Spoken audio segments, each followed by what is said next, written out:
Lecture Club Benjamin. Niveau 3. Gorillo mène l'enquête. Gorillo, le gorille super costaud, traverse la grande forêt en passant d'une liane à l'autre et en poussant de grands cris, comme le célèbre Tarzan, Yahaou. Gorillo est très content, il va faire le tour de la terre. Il rencontrera peut-être d'autres gorilles encore plus forts que lui. Il deviendra le meilleur détective du monde. Suspendu à une grosse liane, le gorille survole une rivière quand tout à coup, il entend une petite voix, au secours. Quelqu'un a crié. Quelqu'un a appelé, au secours. Gorillo regarde de tous les côtés, il ne voit rien d'anormal. Si. Là, quelques bulles éclatent à la surface de l'eau. Vite, le gorille se laisse glisser le long de la liane, juste au-dessus de la rivière, et il plonge un bras dans l'eau. Que attrape-t-il ? Un petit singe. Qui était en train de se noyer, un petit singe évanoui. Gorillo le serre contre lui tout en se balançant au bout de la liane. Puis il saute sur la rive et dépose doucement le petit singe sur un tapis de mousse. Au secours, murmure le petit singe, qui entr'ouvre les yeux. Ne t'inquiète pas, dit le gorille. Tu es sauvé. Et Gorillo s'éloigne. Le petit singe n'a pas compris ce qui lui est arrivé. Mais un oiseau a tout vu du haut du ciel, c'est Loquet, le perroquet.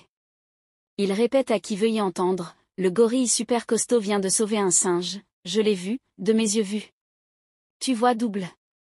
Se moque Banane l'hippopotame, tu vois trouble, tu devrais porter des lunettes. Arrête de dire n'importe quoi.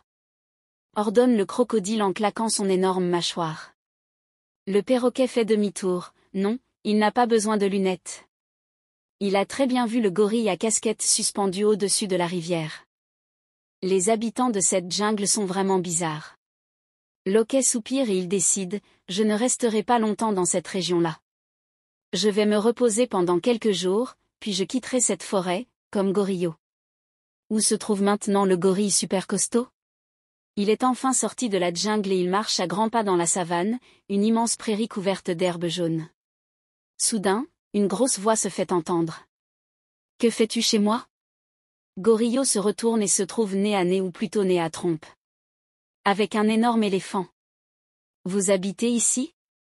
S'étonne le gorille. Toute cette prairie m'appartient. Répond l'éléphant.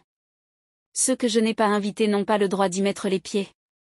Le gorille éclate de rire. Ah ah ah. Tu devrais m'inviter gentiment, sinon il va t'arriver des ennuis. Quoi ? Grondit l'éléphant. Tu me donnes des ordres, à présent ? Si à trois tu n'es pas parti d'ici. Je t'écraserai comme une vulgaire araignée. Mais Gorillo rit de plus belle, tu n'es pas très joli, monsieur l'éléphant. Moi aussi, je vais me fâcher et t'envoyer faire un tour sur la lune. L'éléphant relève la trompe et les défenses, il est fou de rage. Il compte jusqu'à 3. Puis il prend son élan et fonce droit sur le gorille. Alors. Gorillo allonge une patte, il attrape l'éléphant par la queue et le fait tourner, tourner, tourner. Puis il le lâche d'un seul coup. Zuin. L'éléphant s'envole vers le ciel, plus haut que les nuages, en direction de la lune. Bon voyage. Lui crie Gorillo. Et la prochaine fois, sois un peu plus poli, monsieur l'éléphant. Le lendemain matin. Un grand cri retentit dans la forêt. Il a disparu. Il a disparu. Qui a disparu ? S'étonne Fabi le fourmilier. Qui a dit ? Répète Fédodo, le paresseux qui ne finit jamais ses phrases. Au bord de la rivière, Banane hippopotame est très inquiet, son fils Philpon n'est pas rentré à la maison. Il l'a cherché partout, mais le petit hippopotame reste introuvable. Aussitôt, le gibbon au long bras saisit son tam-tam et le tapote pour prévenir les habitants de la jungle. Tap-tam tap-tam. On recherche Philippon, le petit hippopotame. Tap-tam tap-tam. Les oiseaux volent de branche en branche, annonçant la mauvaise nouvelle. On recherche Philippon, le fils de Banane. Une récompense sera offerte à celui qui le retrouvera. Mais les heures passent, et le petit hippopotame ne revient pas. Les animaux de la forêt l'ont cherché sous le moindre buisson, à l'abri des grands troncs et même au plus profond de la rivière. Au bord de l'eau. L'hippopotame Banane interroge son voisin le crocodile. Où se cache ton cousin, le grand alligator ? Il est sans doute chez lui. Répond le crocodile, étonné. Va le chercher immédiatement. Ordonne Banane. C'est sûrement lui, le coupable. Qu'est-ce que j'entends? Rugit une voix. Le seigneur Alligator se tient à quelques pas de l'hippopotame. Il roule des yeux furieux. Je déteste être accusé, surtout quand je n'ai rien fait. Ce n'est pas toi qui as enlevé mon fils Philippon, demande l'hippopotame. Non, ce n'est pas moi. Je lève la patte droite et je dis, je le jure. Alors, qui donc est le coupable? Léonard. Le jaguar, Bill le boaou. Gorillo le gorille? Gorillo n'a rien fait, s'écrie Loquet, le perroquet. Il a quitté la forêt depuis hier. Les animaux hochent la tête, comment découvrir la vérité? À ce moment-là, un nouveau cri s'élève dans la forêt. Il a disparu. Il a disparu. Qui a disparu? S'étonne Fabi le fourmilier. Qui a dit? Répète Fédodo le paresseux. Qui a disparu? S'écrient tous les habitants de la jungle. Julia la panthère bondit sur le chemin et gémit. Mon bébé a disparu. Je m'étais absentée pour chercher un peu de nourriture, et quand je suis revenue, mon abri était vide.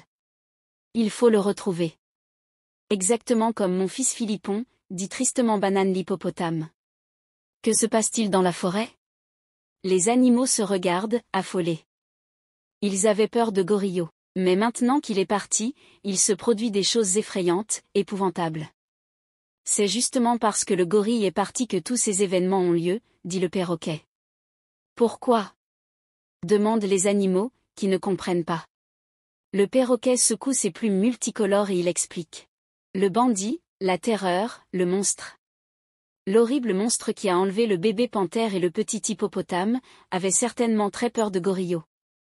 Maintenant que le gorille a quitté la forêt, il n'a plus rien à craindre. Mais alors? Sursautent tous les animaux, il va y avoir d'autres enlèvements? Sûrement. Soupire Loquet. Dans la forêt, personne ne bouge plus. Quelle nouvelle catastrophe pourrait encore se produire?